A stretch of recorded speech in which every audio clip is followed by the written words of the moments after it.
हाँ, तो देखिए बच्चों और बंधुओं, अब थोड़ा सा हम लोग फार्मूला पर क्वेश्चन बना लें। सॉलिड बॉडी का formula, formula of solid body सोच सकते हैं। Formula of solid body,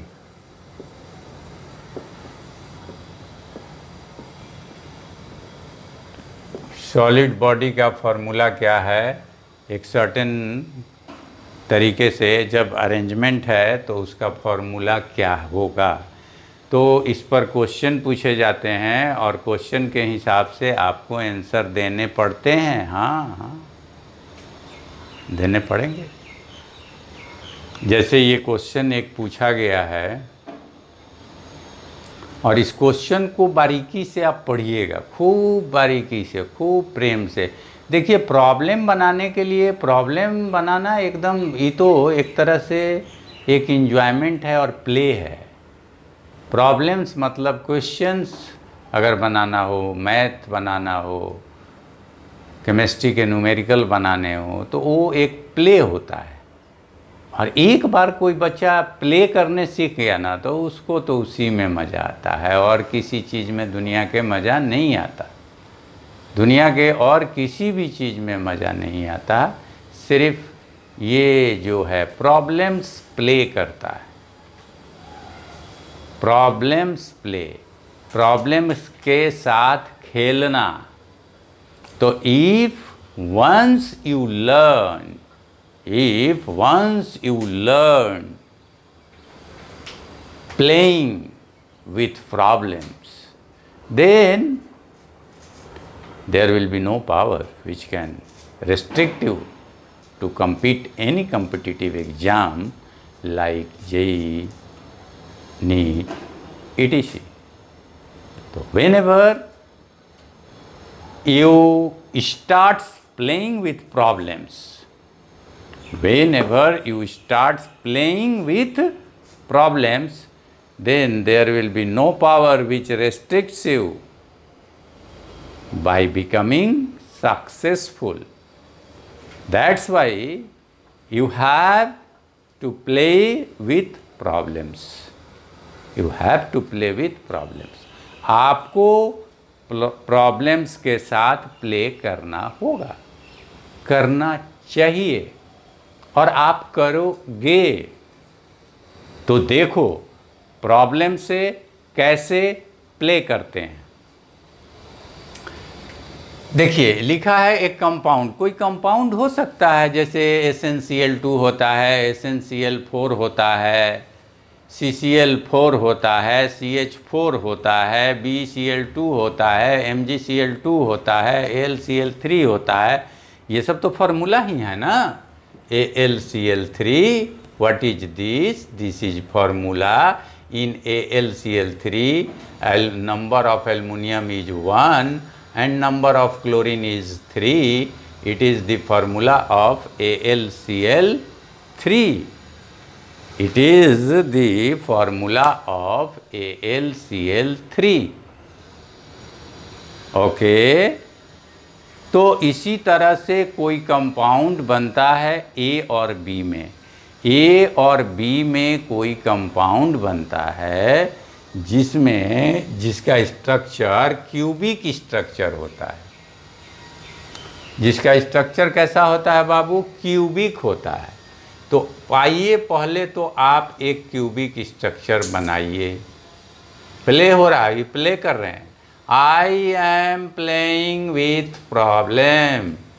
Do you want to play along with me? Tell me, tell me, tell me, tell me. I am playing with problem. Do you want to play with me? क्या आप भी मेरे साथ खेलोगे? I am playing. You have to play. And once you get the maza of playing with problem, then nothing in this world can give you a maza equivalent to it. Nothing will give you a maza equivalent to it. Yes, which I felt. मैंने जैसा महसूस किया है कि एक बार problems के साथ खेलने का मज़ा आ जाए किसी को, तो फिर उस मज़ा के बराबर कोई मज़ा नहीं। तो इसलिए मेरी ख्वाहिश है, मेरी दिली तमन्ना है कि आप भी मेरे साथ खेलो और एक बार खेलना सीख जाओ, फिर तो मेरी ज़िंदगी सफल हो जाएगी। फिर मेरी ज़िंदगी सफल हो जाएगी कि एक बार आप भी खेलना तो सीखो। तो प्रॉब्लम जैसे जैसे कहता है वैसे वैसे पहले करना चाहिए। जो जो कहता है वो काम करना चाहिए। तो पहले प्रॉब्लम कहा कि एक क्यूबिक स्ट्रक्चर है जिस स्ट्रक्चर में ए और बी हैं। अब ज़रा देखा जाए कि जो है ए कहाँ पर है और बी कहाँ पर है। तो in which A atoms are at the corners. A atom कहाँ पे है? कॉर्नर पे है। ए एटम कहाँ है? कॉर्नर पर। तो ए एटम को कॉर्नर पे रख देते हैं।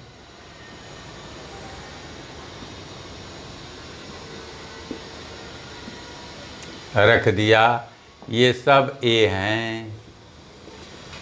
ये सब कौन है भैया? ए हैं। ये सब ए हैं। ठीक है। Are at the corner of the cube हो गया। And 2 atoms B are at each body diagonal. Body diagonal तो आप जानते हो भैया। बॉडी डायगोनल आपको दिखाए हुए हैं। बहुत पहले एक्सिस ऑफ सिमेट्री डाले थे। यहाँ से एक एक्सिस डाले थे जो इधर निकला था।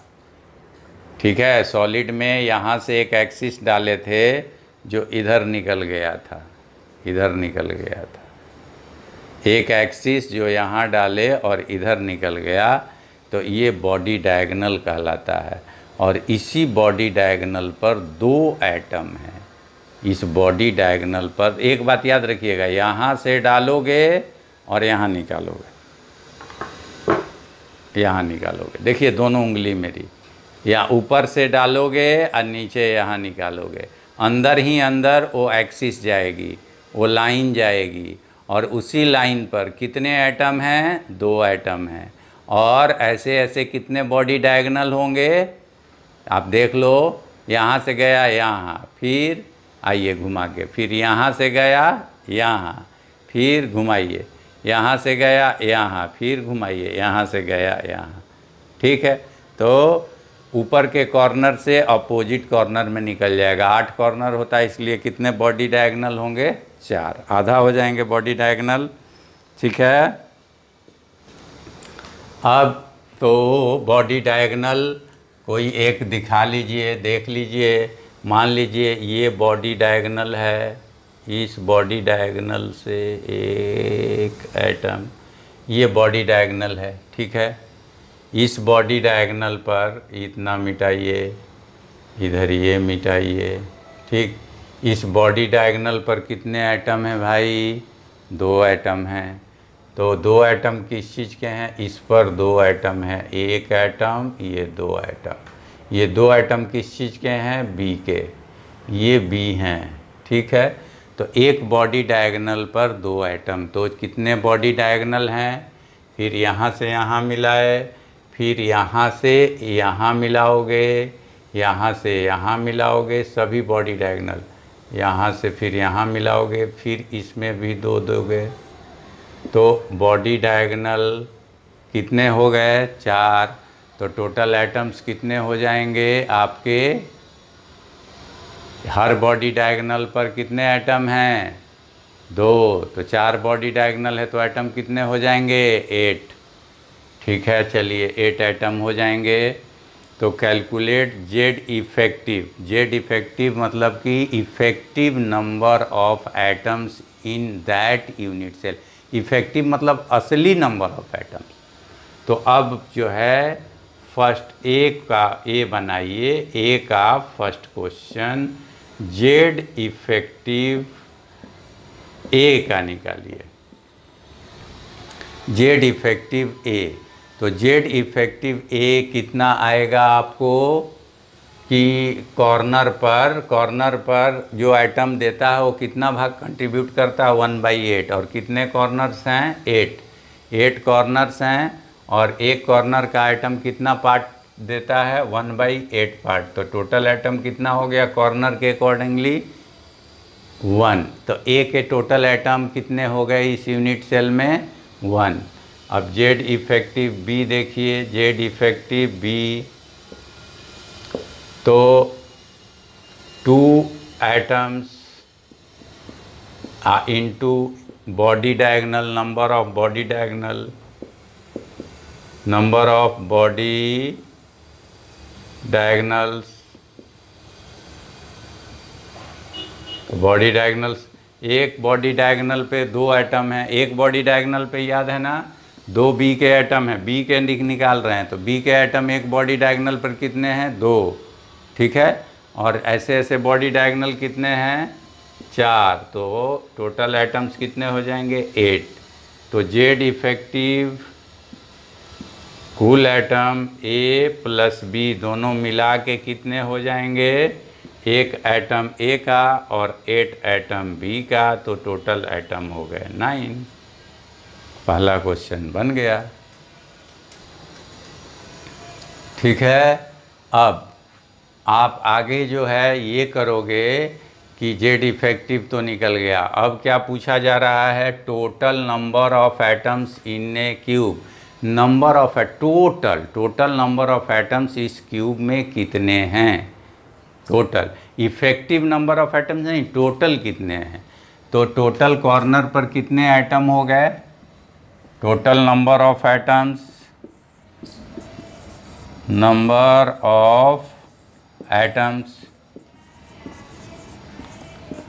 इन ए क्यूब, एक क्यूब में टोटल नंबर ऑफ एटम्स कितने हो जाएंगे। तो कॉर्नर पर कितने हैं 8 कॉर्नर्स, एंड बॉडी डायगोनल पर कितने हैं, कॉर्नर्स पर 8 हैं और हर बॉडी डायगोनल पर 2-2 हैं। हर बॉडी डायगोनल पर कितने कितने हैं, एक बॉडी डायगोनल पे 2, तो टोटल बॉडी डायगोनल पर एटम्स कितने हैं 8, और 8 हो गए कॉर्नर्स पर, तो 8 कॉर्नर्स पर और 8 बॉडी डायगोनल्स पर, तो कितने हो गए ये atom 16 per unit cube, per unit cube हो गया ना। तो 16 एटम पर यूनिट क्यूब, 8 हो गए कॉर्नर पर, और जो है और 8 हो गए बॉडी डायगोनल पर, तो टोटल कितने हो गए बोलिए 16 पर यूनिट क्यूब। अब आप क्या करोगे, ये हो गया इतना आइटम। अब हम बताएंगे आपको फार्मूला ऑफ द कंपाउंड। पहले आप ये नोट डाउन करो, मैं यहीं मिटा के आपको बताऊंगा, क्वेश्चन अभी नहीं मिटाऊंगा, ठीक है। तो आप यही नोट डाउन पहले कर लो, ठीक है। इसके बाद मैं जो हूँ पहले उसके बाद आपका फार्मूला बताऊंगा। ये सेकंड क्वेश्चन का आंसर हुआ, ठीक है। नोट डाउन कीजिए।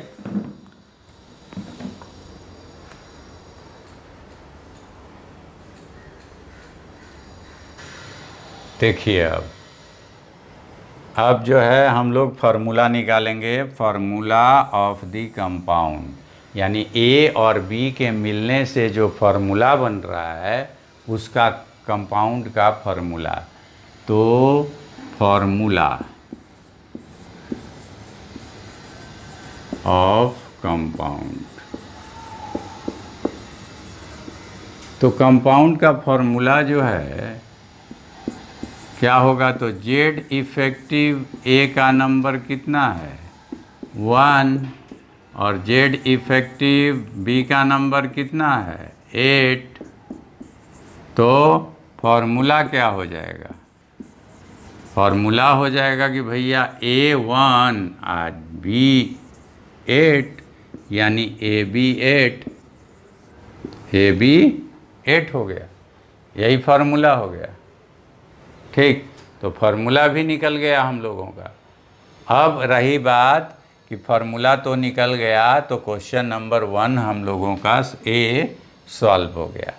अब सेकंड क्वेश्चन भी कुछ कहता है, तो अब हम लोग सेकंड क्वेश्चन भी सॉल्व करेंगे। आप उसको लिख लो और तब हम लोग सेकंड क्वेश्चन अब सॉल्व करने जा रहे हैं। ठीक है, तो जो है सेकंड क्वेश्चन अब हम लोग सॉल्व करेंगे। ये हो गया फर्स्ट क्वेश्चन। ठीक है, तो सेकंड क्वेश्चन बनाने के पहले आप नोट डाउन कर लिए। अब हम इसको मिटा देते हैं और सेकंड क्वेश्चन अब हम लोग सोचेंगे। ठीक है, देखिए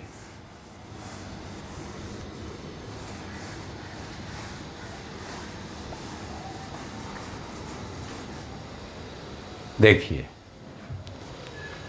if all atoms from one body diagonal, अगर सारे एटम किसी एक बॉडी डायगोनल से क्या कर दिए जाएं, of the cube except corners are removed. ध्यान दीजिए, प्ले कर रहे हैं आप प्रॉब्लम्स के साथ, you are playing. If all atoms from one, इस पर ध्यान दीजिए।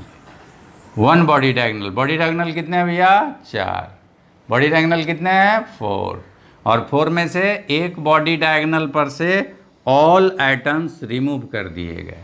4 में से एक बॉडी डायगोनल पर से ऑल एटम्स रिमूव, तो बचे 3 बॉडी डायगोनल पे एटम। 1 बॉडी डायगोनल के सारे एटम रिमूव, मतलब 2 atom remove.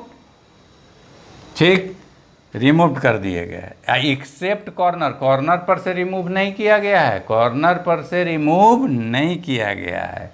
Calculate Z effective. ठीक है, तो चलिए अब पहला क्वेश्चन इसका बी का first question. When atoms, all atoms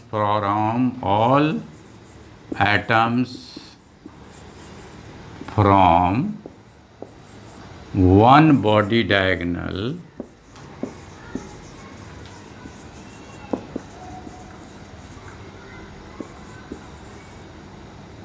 are removed,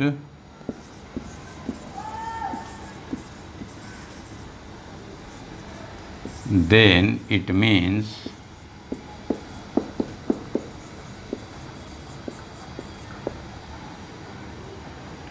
means इसका मतलब 2 atoms are from body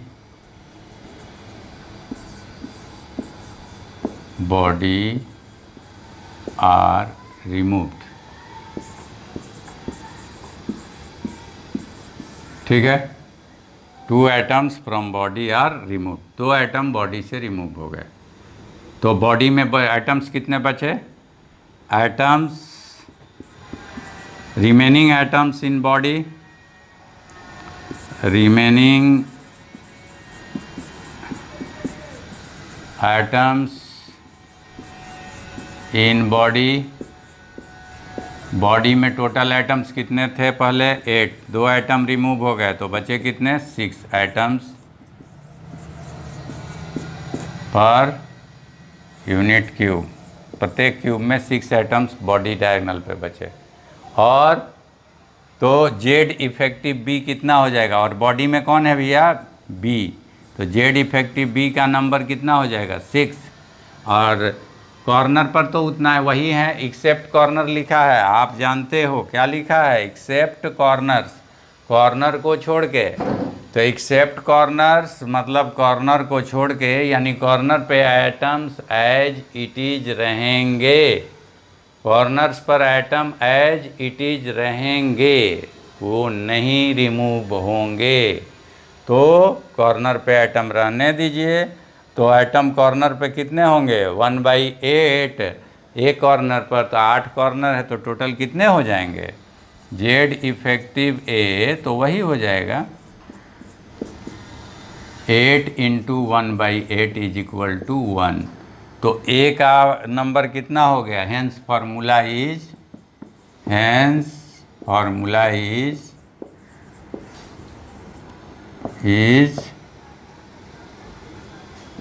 A B Y, AB6। Formula direct बोल दिए, आपको तीसरा क्वेश्चन का आंसर हो गया। और जेड इफेक्टिव A + B कितना हो जाएगा? जेड इफेक्टिव A + B कितना हो गया? A के एटम 1, B के एटम 6, टोटल 7। ठीक है, तो टोटल एटम्स कितने हो गए? जेड इफेक्टिव 7, जेड इफेक्टिव निकल गया, जेड इफेक्टिव 7 होगा। B के 6 और A के 1, तो 1 + 6 7। अब रहा फार्मूला, थर्ड क्वेश्चन का आंसर, हेंस फार्मूला क्या हो जाएगा? AB6। और अब रहा second question, total number of atoms in the cube and formula. तो क्यूब में टोटल नंबर ऑफ एटम्स कितने हो जाएंगे? तो कॉर्नर पर 8, टोटल नंबर ऑफ एटम्स यहीं लिख देते हैं। अब तो क्वेश्चन ख़त्म हो गया, इसको मिट भी जाए तो कोई बात नहीं।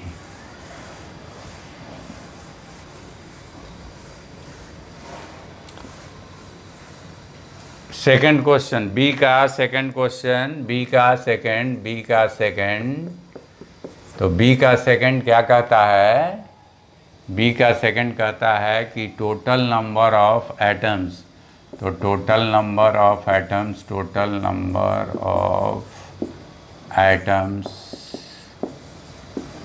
पर यूनिट क्यूब, प्रत्येक क्यूब में कितने हैं? तो 8 फ्रॉम कॉर्नर्स और 6 फ्रॉम बॉडी। बॉडी में कितने भैया? 6। बॉडी में 8 थे पिछला क्वेश्चन में, उसमें से 2 आप उठा के ले गए, तो हम क्या करें? हाँ, 8 में से 2 उठो ले गए, ले जाके रखा है, मौसी की हैं, तो हम क्या करें? इसलिए 6 ही बचा। तो 8 + 6 कितना हो जाएगा? Total atoms 14 atoms per unit cube. ठीक है, 14 एटम्स पर यूनिट क्यूब। इस तरह से आप जो है इसको नोट डाउन करो। अब मैं मिटाऊंगा, ठीक है?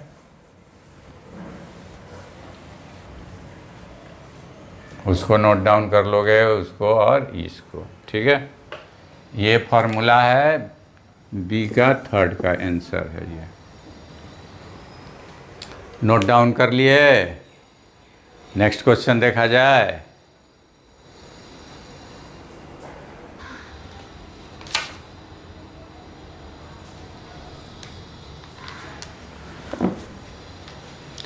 हाँ, तो ये जो है अगला क्वेश्चन है। अब हम लोग इसके साथ खेलें ना। Now we have to play with this problem, और यू कैन प्ले, आप प्ले कर सकते हो, आप खेल सकते हो। अब तो आपको खेलने का तरीका बता दिए, बैट पकड़ने सिखा दिए, बॉल को हिट करने सिखा दिए, स्क्वायर कट करने सिखा दिए, कवर ड्राइव सिखा दिए, ठीक है? तो जब आपको इतने तरह के शॉट, यहाँ तक कि हेलीकॉप्टर शॉट भी आपको सिखा दिए, तो इस तरह के शॉट आप जब जान गए तो अब आप बना सकते हो कि शुरू कैसे करना और काम कैसे करना है। तो शुरू करना है भैया कहाँ से? वहीं से। एक कंपाउंड 2 एलिमेंट के मिलने से बनता है ए एंड बी से, ओके? है क्यूबिक स्ट्रक्चर। यहीं से कहानी क्लियर शुरू हो गई, क्यूबिक स्ट्रक्चर। तो आ जाइए यहाँ, आप क्यूबिक स्ट्रक्चर बना लीजिए, ठीक है? क्यूबिक स्ट्रक्चर आप you have to make, cubic structure बनाइए।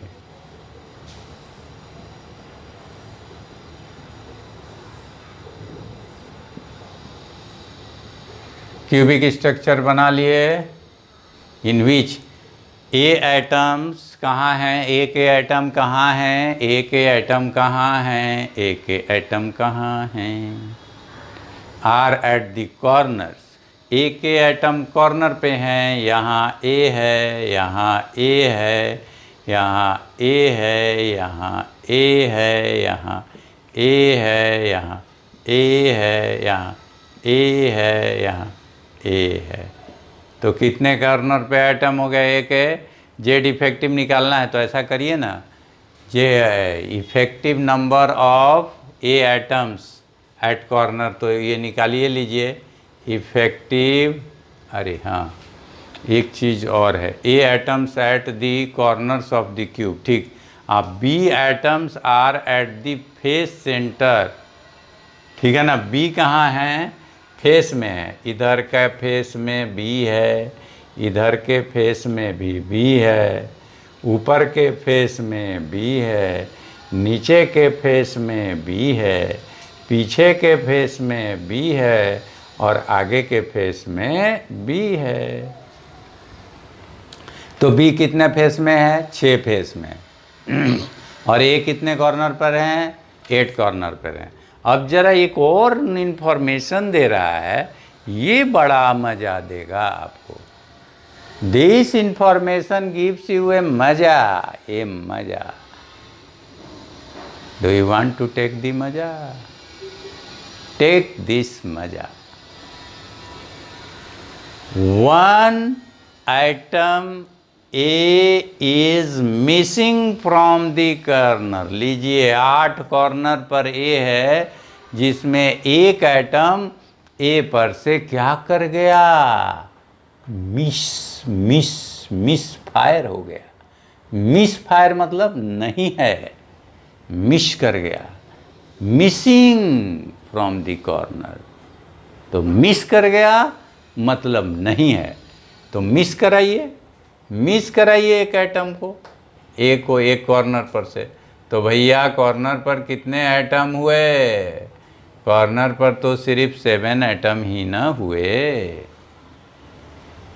कॉर्नर पर कितने एटम हुए, तो कॉर्नर पर सिर्फ और सिर्फ आपके 7 एटम हुए, ठीक है। तो इस तरह से कॉर्नर्स पर 7 एटम्स हैं। तो इफेक्टिव नंबर ऑफ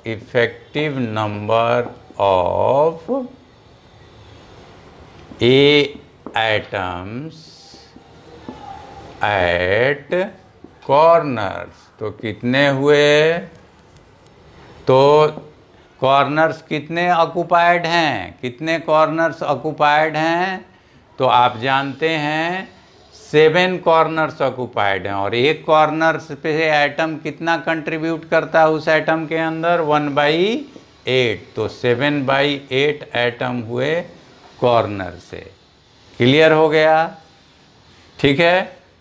ये अब फेस का देखेंगे, अब कहाँ से देखेंगे कि फेस पर से। तो अब जरा आप सोचिए कि फेस पर से कितने एटम कंट्रोल होंगे। तो फेस पर से कोई मिसिंग नहीं है, ध्यान दीजिएगा, फेस पर से नो वन इज मिसिंग, और फेस का एटम हाफ देता है, ठीक है ना। फेस से कोई एटम मिस नहीं है, समझ लीजिए। तो अब क्या कीजिएगा, फेस पर से कितने effective number of atoms B के आएंगे इस यूनिट सेल में, ये क्लियर कीजिएगा। इतने एटम्स पर यूनिट सेल, ये हुआ, ठीक है, समझ रहे हैं ना। अब हम लोग बी का देखते हैं, निकालिए आप बी का, निकालिए आप, निकालिए आप बी निकालिए। इसी तरह से effective number of B atoms at corners at faces, ठीक है।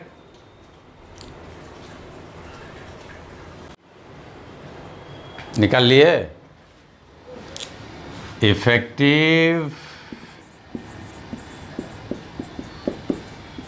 Number of B atoms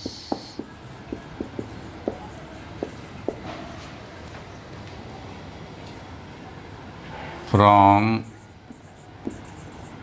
faces,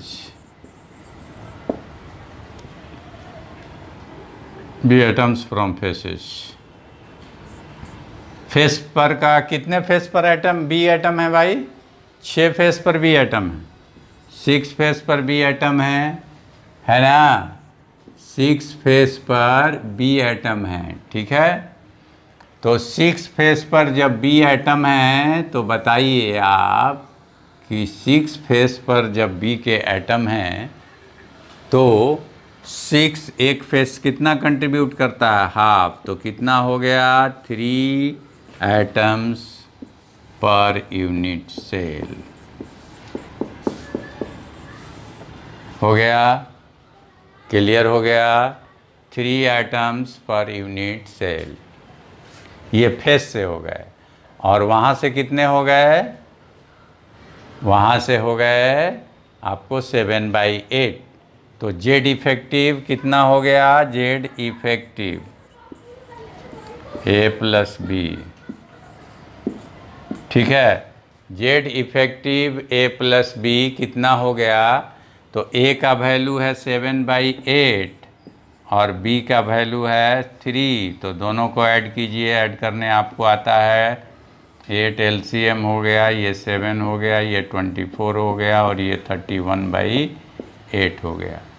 तो जेड इफेक्टिव ए प्लस बी, ए और बी दोनों के एटम का जोड़ के टोटल जेड इफेक्टिव 31/8 है, यानी कि effective number of atoms in this unit cell इतने हैं पर क्यूब, प्रत्येक क्यूब में इतने हैं।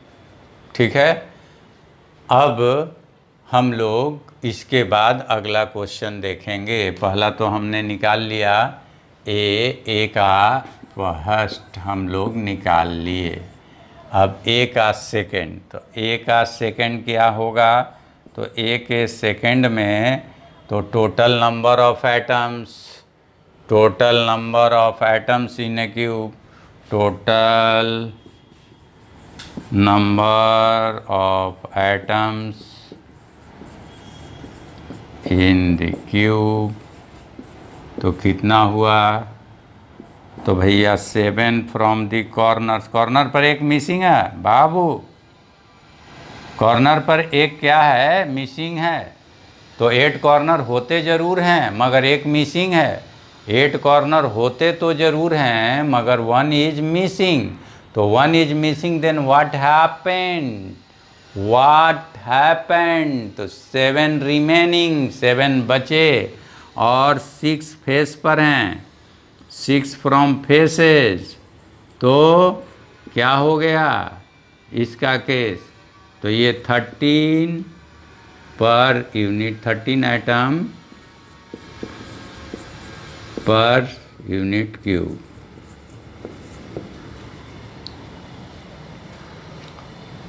ठीक है, ये काम आपका हो गया। पर यूनिट क्यूब जो है 13 एटम हो गया। ठीक, इस तरह से आपका काम सही हो गया। समझ गए? अब इसको नोट डाउन कीजिए। तो हम आपको फॉर्मूला बताएंगे। वैसे तो फॉर्मूला भी यहीं बता देते हैं, नोट डाउन कीजिए, थोड़ा सा मिटा के आपको फॉर्मूला बता ही देते हैं। फॉर्मूला तो वेरी सिंपल है, इसको नोट डाउन आप कर लिए।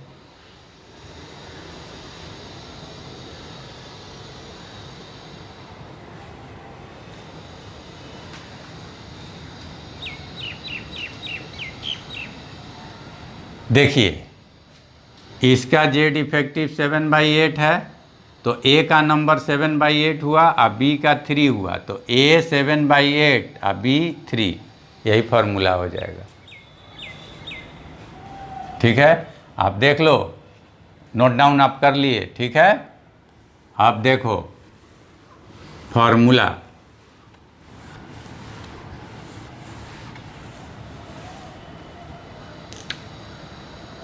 ये तीसरा फार्मूला ऑफ द कंपाउंड।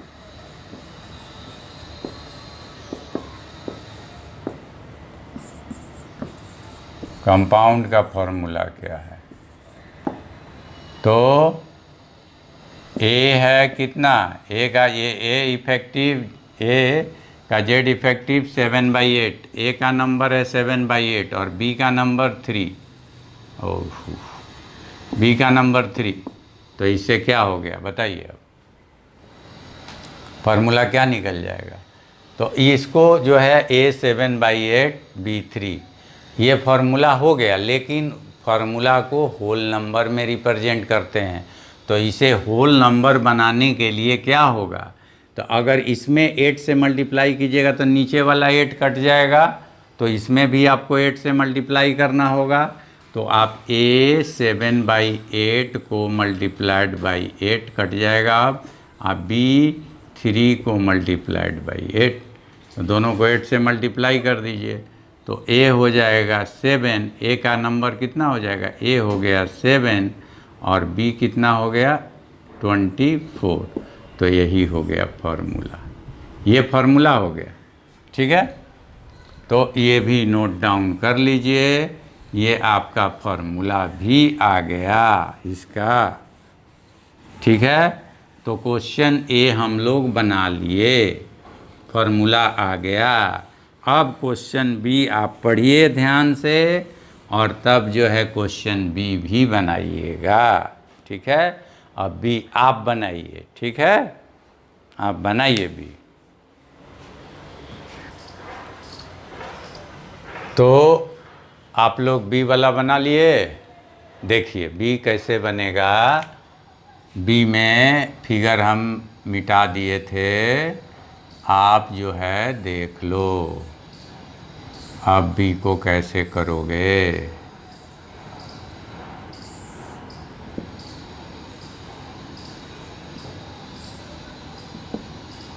कहा गया था कि सभी कॉर्नर पर एटम है, मिसिंग 1 कॉर्नर, तो ये कॉर्नर पर ए था, ए था, ए था, ए था, एक कॉर्नर मिस कर देते हैं, ये पर ये था, ये पर ये था, ये तो यही स्थिति थी भैया, पहले एक कॉर्नर मिस कर गया।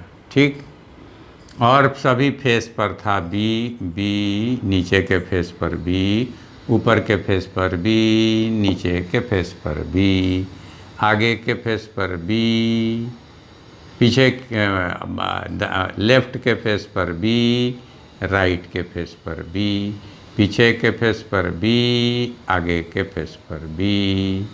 हो गया बी। अब जो क्वेश्चन कहता है उसे ध्यान दी। If all the atoms are removed, all the atoms,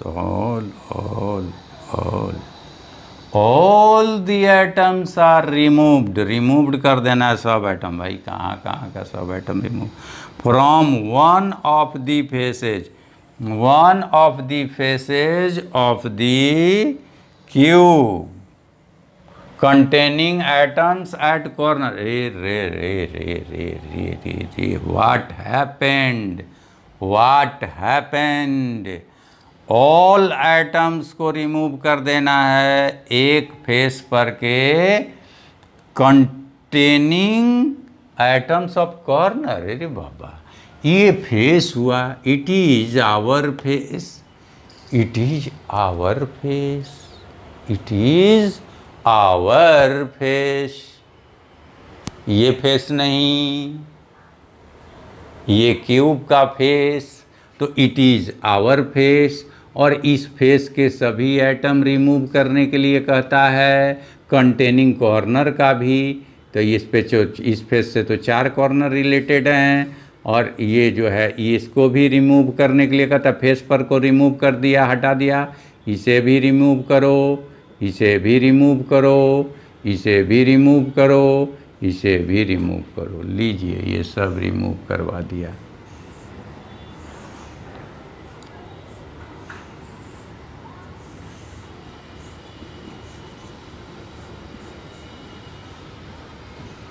ठीक है, तो ये जो है सभी कॉर्नर पर से रिमूव कर दिया गया,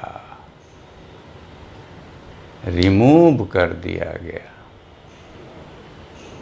समझ गए ना? हाँ, तो अब तो कॉर्नर पर कितना बचा, ये 3 ही ना कॉर्नर पर बचा, तो Z effective eight corner. Total atoms removed, total atoms removed, जरा देख लीजिए एटम्स रिमूव्ड, तो कहाँ कहाँ से कितने, 4 from the corners plus 1 from faces, तो 5 एटम्स रिमूव हो गए, 5 एटम टोटल। ठीक है, तो atoms left eight the corners, atoms left eight the corners,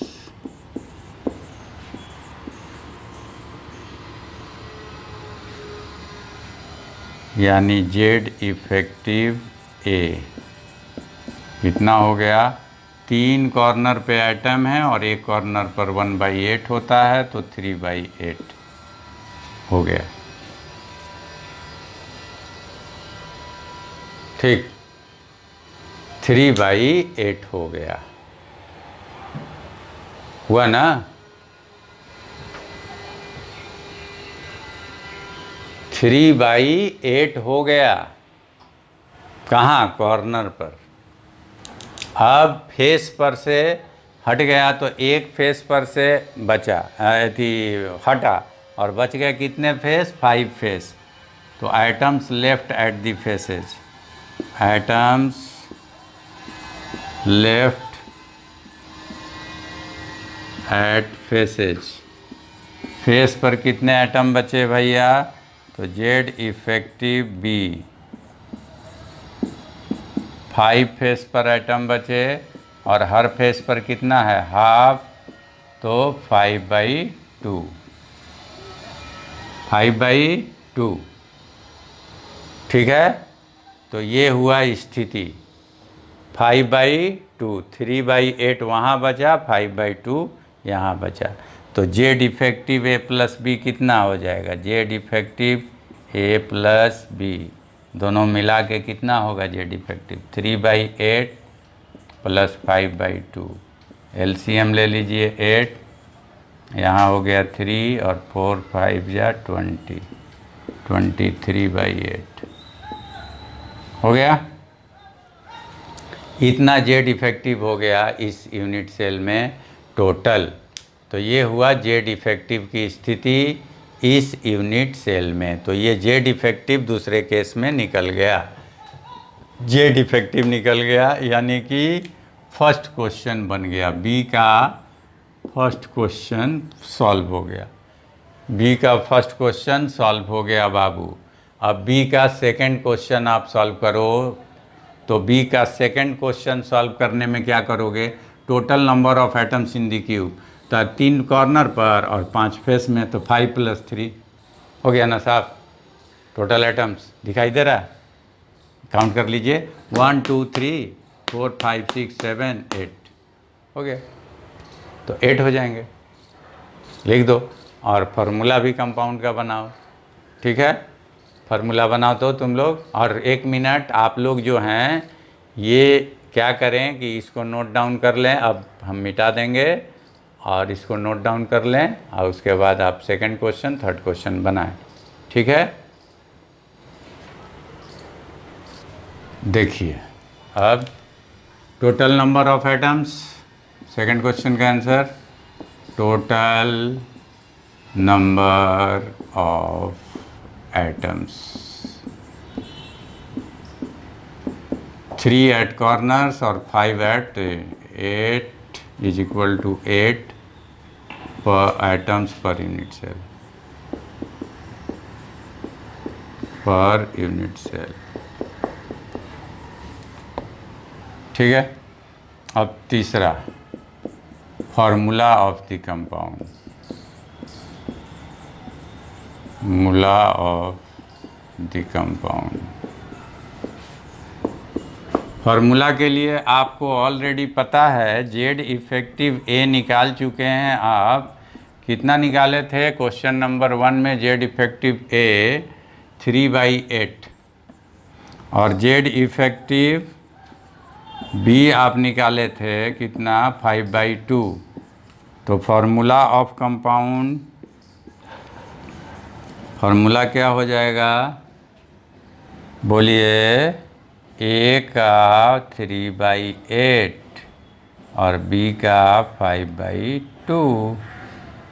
अब एक ध्यान रखिएगा कि इसको होल नंबर में, फार्मूला सब होल नंबर में होता है आप जानते हैं, फ्रैक्शनल में नहीं होता। कोई फार्मूला फ्रैक्शनल में, फ्रैक्शन में नहीं होता, होल नंबर में होता है। तो इसको होल नंबर में कन्वर्ट करने के लिए जो कुछ भी आपको करना होगा वो आप करें और करके इसको होल नंबर में कन्वर्ट कर लें। तो आपको क्या लगता है ये कैसे होल नंबर में कन्वर्ट होगा? ऐसा नंबर से मल्टीप्लाई कीजिए दोनों में जिससे कि ये 8 भी कट जाए और ये 2 भी कट जाए, ख़त्म हो जाए। ऐसा किसी नंबर से मल्टीप्लाई कीजिए दोनों में सेम नंबर से कि इसका 8 भी ख़त्म हो जाए, इसका 2 ख़त्म हो जाए। तो अगर इसमें 8 से या इसमें भी 8 से मल्टीप्लाई कर दीजिएगा तो क्या होगा? ऐसा नहीं होगा? तो ऐसा ही होगा। ए 3/8 को 8 से मल्टीप्लाई, अब बी है 5/2, इसको भी 8 से मल्टीप्लाई। 8 से 2 कटा तो 4 और ये 8 से 8 कट गया, तो क्या बच गया? A3, बी 4 5 जा 20, B20, A3 B20। ये हो गया आपका फॉर्मूला इस कंपाउंड का। इस तरह ये क्वेश्चन आपका बन गया और आप इसको नोट डाउन कर लो, ठीक है? आप इसको नोट डाउन करो।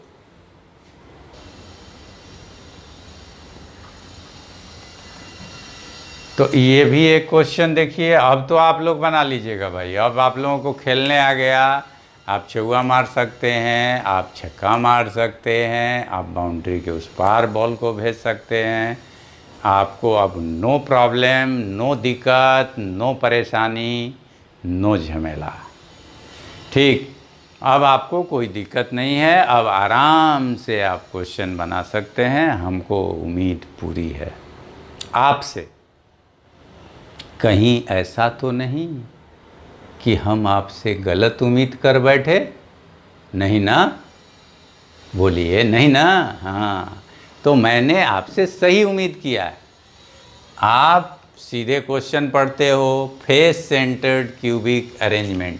तो फेस सेंटर्ड क्यूबिक अरेंजमेंट का मतलब सीधे ये हो गया, जिसमें फेस सेंटर्ड क्यूबिक अरेंजमेंट में क्या होता है बाबू? तो कहिएगा कि sir face centred cubic arrangement में होता यही है कि फेस सेंटर्ड क्यूबिक अरेंजमेंट में क्या होता है कि एटम सारे कॉर्नर के साथ साथ कहाँ रहते हैं? फेस में भी रहते हैं। A B atoms whose A atoms are at the corner. A atom कहाँ पे हैं? ए कॉर्नर पर हैं, ए कॉर्नर पर हैं, ए कॉर्नर पर हैं और कॉर्नर पर हो गए, ठीक है? तो जेड इफेक्टिव ए आपको पता चल चुका है। और क्या कह रहा है unit cell? And B atoms at the face centers. B atom कहाँ हैं? फेस सेंटर्स पर हैं, फेस सेंटर पर हैं, ठीक है? तो फेस सेंटर पर जो बी एटम्स हैं, ठीक है, वो हैं। तो 6 फेस सेंटर हैं। एक ये यहाँ बी है, एक ये यहाँ बी है, एक ये यहाँ बी है, एक ये यहाँ बी है, एक आगे बी, एक पीछे बी, एक आगे बी। तो 6 बी के एटम हैं। तो जेड इफेक्टिव ए कितना हुआ पहले ये बताइए? तो 8 कॉर्नर पर हैं और 1/8 कंट्रीब्यूट करता है तो 1 हो गया। और जेड इफेक्टिव बी कितना हुआ? तो अब क्वेश्चन ये है कि कहीं मिसिंग तो नहीं है ना? देखिए तो ज़रा। तो one of the B atom missing from one of the faces in the unit cell. लीजिए, एक बी का एटम मिस है, तो एक बी का एटम मिस है, मिस कराइए, ये मिस है। तो कितने बी हुए अब बचे हुए? 1 2 3 4 5, 5 ही बी हैं तो 5। और एक फेस पर से कितना कंट्रीब्यूट होता है? 1/2। तो कितना कंट्रीब्यूट हुआ? ये 5/2। तो हो गया फार्मूला। फार्मूला क्या होता है भैया? फार्मूला होता है A Z effective B Z effective. हो गया। तो ए का वैल्यू ए कितना हुआ 1 और बी कितना हुआ 5/2। इसको तो होल नंबर में कन्वर्ट करते हैं हम लोग। तो होल करने के लिए क्या करना होगा? 2 से दोनों में मल्टीप्लाई करना होगा। तो ए 1 × 2 बी 5/2 × 2। तो ए कितना हो गया? ए 2 बी 5। फार्मूला बोलिए अब किस में टिक मारिएगा? आप टिक लगा दीजिए। अब नोट डाउन कर लीजिए, ठीक है ना? नोट डाउन कर लीजिए और इसको टिक लगा लीजिए, ठीक है? तो इस तरह से ये क्वेश्चन बन गया और ये क्वेश्चन हम लोग सॉल्व कर लिए। इसका आंसर ये हुआ। अब रही बात कि इस तरह से आप लोग क्वेश्चन बनाइएगा, ठीक है? और क्वेश्चन को और सॉल्व कीजिएगा और आराम से प्ले कीजिएगा। शुरू में जब लर्निंग पीरियड होती है तो आप मेरी कुछ बातें जो हैं ध्यान दें और हिदायत के रूप में अपने लिए गांठ बांध लें कि शुरू में जब लर्निंग स्टेज होता है तो प्रॉब्लम्स को खूब धीरे धीरे पढ़ना चाहिए। कम से कम 5 टाइम्स पढ़ना चाहिए एक प्रॉब्लम को 5 बार। और कॉन्सेप्ट जब आपका क्लियर है तो आराम से धीरे धीरे पढ़ के क्वेश्चन में जो इन्फॉर्मेशंस दिए हुए हैं धीरे धीरे बोर्ड पर नोट डाउन कर लीजिए, कॉपी पर नोट डाउन कर लीजिए। जो भी इन्फॉर्मेशन आपको क्वेश्चंस में दिए हुए हैं वो इन्फॉर्मेशन आप स्लोली कम से कम 5 टाइम्स क्वेश्चन पढ़ के और उसको नोट डाउन कीजिए अपने कॉपी में। इन्फॉर्मेशन नोट डाउन करते जाइए और तब आप सोचते जाइए। जब सारे इन्फॉर्मेशन जब आप कॉपी पे ड्रॉ कर दोगे और तब सोचना जब शुरू करोगे तो तुम्हें पता लगेगा कि भैया ये तो क्वेश्चन बन गया, ये तो मैं बना लिया। और तब तुम्हें अपने में कॉन्फिडेंस डेवलप होगा, अपने में विश्वास पैदा होगा। और अपने में विश्वास होना बहुत ज़रूरी है। दुनिया में फ्लॉप लोगों को अपने में भरोसा नहीं होता। फ्लॉप लोगों को, जो लोग भी इस दुनिया में कुछ करते हैं उन्हें खुद पर भरोसा ज़्यादा होता है। खुद पर भरोसा अधिक होता है। वो औरों पर भरोसा करने के बगैर खुद पर भरोसा करते हैं और हरदम आगे बढ़कर जिम्मेवारियां लेते हैं। तो जो लोग आगे सफल होते हैं वे सदा आगे बढ़ के जिम्मेवारियां लेते हैं और खुद पर भरोसा करते हैं, खुद पर विश्वास करते हैं। तो फर्स्ट ऑफ ऑल आप खुद पर भरोसा डेवलप करो, खुद पर विश्वास डेवलप करो कि मैं कर सकता हूँ। आई can do it, I can do it. तो तुम कर सकते हो, तुमसे हो सकता है, ये फीलिंग अपने अंदर डेवलप करो। I can do it, I can do it and I can do it. Okay, see you in next video with a very dynamic concept and new topic that will be packing of crystal. Okay, see you in next video. तब तक आप स्वस्थ रहें, खुश रहें, सुरक्षित रहें, enjoy करें और अपने में भरोसा पैदा करें, विश्वास पैदा करें। Okay, see you.